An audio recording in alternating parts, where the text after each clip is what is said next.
Now let me mention something regarding these tactical nuclear weapons.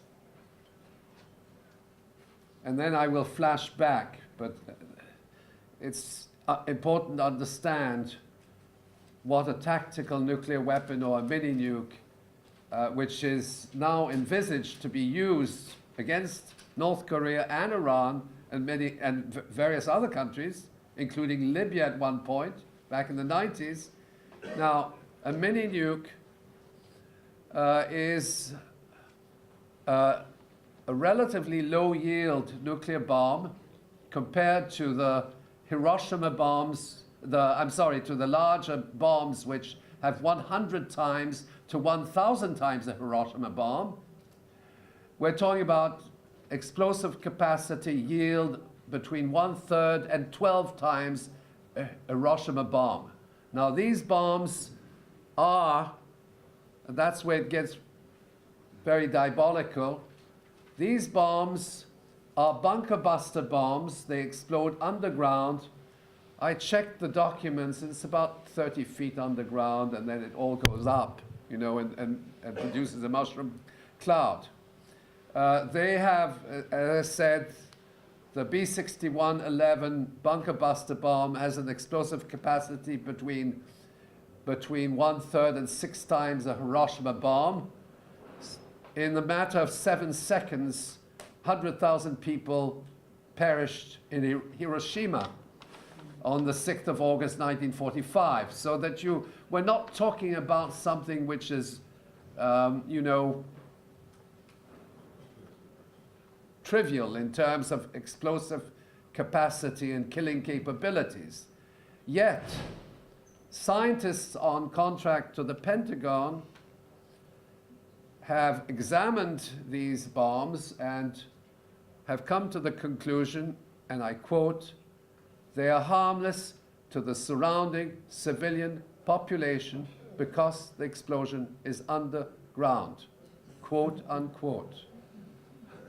Now, could I ask, is anybody in this room who smokes? Okay, yeah. Could you tell me what's on the back of your pack of cigarettes? Like a picture of, like, you know, like something wrong with a human being. And you still continue smoking, right? Yeah. On the back, I mean, there's like mountains and stuff too, so like kind of. Okay. Now, what I like to convey to you is that this propaganda process, this disinformation, has been inserted into the military manuals. And it essentially what it means is changing the label on the cigarette pack, or changing the label on the tactical nuclear bomb. They call it tactical. In fact, it's exactly the same technology. They call it mini because they're smaller, but they're just as destructive. But then you have a label which has scientific, I mean, the guys who produce those labels in the research labs must have received a hell of a lot of money to actually provide legitimacy. And then what happened, and not many people know this, in 2002, they passed the Nuclear Posture Review in the Senate, which reclassified these tactical nuclear weapons as conventional weapons that could be used in the conventional war theater alongside the Kalashnikov. Now, why do I emphasize this particular type of bomb? Because in the most recent Nuclear Posture Review of 2017, which has just been released, they talk about a more usable nuclear weapon, which is part of a $1.2 trillion nuclear weapons program, which was launched, with all due respect to Trump, it was launched by Obama, but he supports it, of course, as well. And that means that they are intent upon further developing their nuclear capabilities. It's good for business, for the military-industrial complex. But at the same time, what has happened is that the public, the broader public, is totally unaware of the dangers of nuclear weapons. We weren't in that situation during the Cold War era. Okay? Most of the people in this room have lived that period, okay? Because they, well, we're all above 40 years old, are we not? During the Cold War era, people knew about these things. Now they don't. And then the propaganda campaign is to say that these mini nukes are really they're just bombs that we use to go into the bunkers and so on, and they don't even address the issue of radiation. So there is a propaganda campaign, and Anne Wright, I think, put her finger on that there's a propaganda campaign within armed forces, within intelligence, within the governmental structures, which now is in the process of selling the notion that nuclear war is just part of the conventional weapons apparatus. It's not.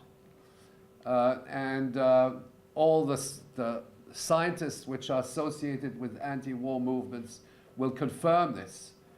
Now, I wanted to address this question because, in effect, we're talking about North Korea. We could be talking about Iran as well. But the debate regarding nuclear war against North Korea is of crucial importance in view of the history of the country, in view of the fact that these extensive crimes against humanity were committed against the Korean people, and the fact that they have been threatened with nuclear weapons since 1950. Now let me make a small parenthesis in the history of nuclear weapons, because it's also very important that we understand that. And the role of Canada is important as well. The Manhattan Project started in 1939. It was a secret project to develop nuclear weapons capabilities to be used against Nazi Germany, allegedly. In 1939, the United States was not at war with Germany. In fact, quite the opposite. They were collaborating. The Ford Motor Company was deeply involved, and so was the Bush family. But that's another set of another debate. They started in 1939, and Canada and the United Kingdom became members of that project. It's a secret project. And of course, Canada played a role because we supplied the raw materials. The uranium was essentially from Canada. But the science, the technology there was a sharing agreement between these three countries in the development of the atom bomb. And I don't think that relationship has actually been suspended. We still are partners in relation to nuclear weapons. I haven't fully investigated Canada's participation in the Manhattan Project as something that we have to look into. But we are, in fact, also a de facto nuclear weapons state because we participated, or our scientists and engineers participated, and our military in the development of the first atom bomb, which was dropped on Hiroshima on the 6th of August, 1945. So that is something we have to bear in mind. Now, there's another historical element which is absolutely crucial. It's not directly related to North Korea, but it certainly has implications on our understanding of the history of nuclear weapons and the nuclear arms race. As of 1942, that was after Pearl Harbor, when the United States had joined the Allies. And actually, one of the Allies was the Soviet Union.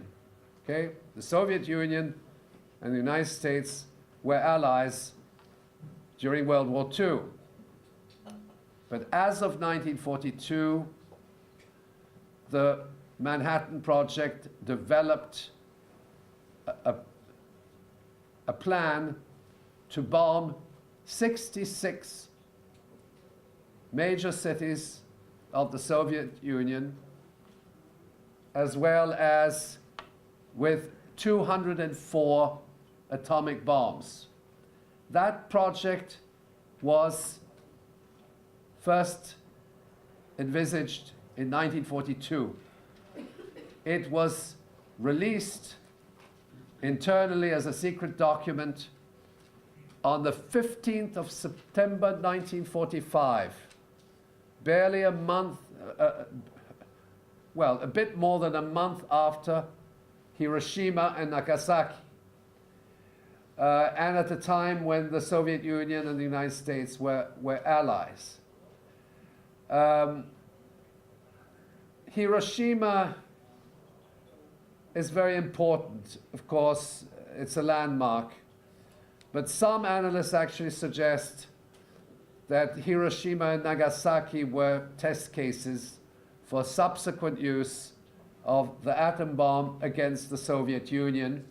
And there are two. Now, yeah, if you look up here, you'll see the cities which are targeted. Okay, it starts with Moscow, Leningrad, the large cities. It was 6 bombs per city, and then the smaller ones would go down to 4, 3, 2, and 1, 3 and 2. Now, what is significant is that these are official U.S. documents. They've been declassified. And the important issue is to be addressed is the fact that this was not a Cold War process. It was something formulated before the Cold War, and it was known to the Russians as of 1942. And they were developing, they didn't apply this plan because, first of all, they didn't have the capabilities of actually producing these 200 atom bombs. And then by 1949, the Soviet Union, which had knowledge of this plan, developed its own nuclear weapons. And what I'm suggesting here is that if the United States had not developed nuclear weapons under the Manhattan Project targeted at the Soviet Union or targeted at China, China was the target right from the beginning, October 1950. The People's Republic of China was inaugurated in October 1949. So barely a few months later, China was a target for a nuclear attack alongside the DPRK. And that's very important. The Soviet Union was envisaged as of 1942, and the official secret document, which is there, which you can consult. This is all on, it's online. The transcript of the presentation is online, and there's a lot more detail than what I'm presenting now. The countries first targeted for a possible nuclear attack were the Soviet Union, the People's Republic of China, and the DPRK. And that persistence, as far as the DPRK was expressed during a period of 67 years, going on 68, where each year they're threatened with nuclear attacks. Now, another element is that as of 1956, the United States starts to build nuclear weapons facilities in South Korea. Those facilities were subsequently dismantled when the technology evolved to the extent that they could, they could attack North Korea from some other location, from a submarine or from the continental United States. But they went, I don't have the exact dates here, but it was something, yes,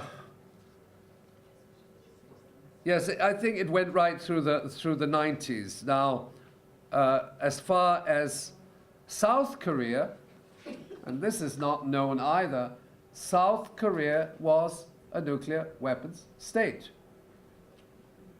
And it was separate, legally, it was separate from that of the United States, although it was very much supported by US technology. And they were a nuclear weapons state from the early 70s until the late 70s. And there's absolutely no discussion. And all of this infrastructure was there to threaten North Korea with a nuclear attack. And it's understandable under that historical context of persistent nuclear threats that the DPRK chose to develop its own nuclear weapons.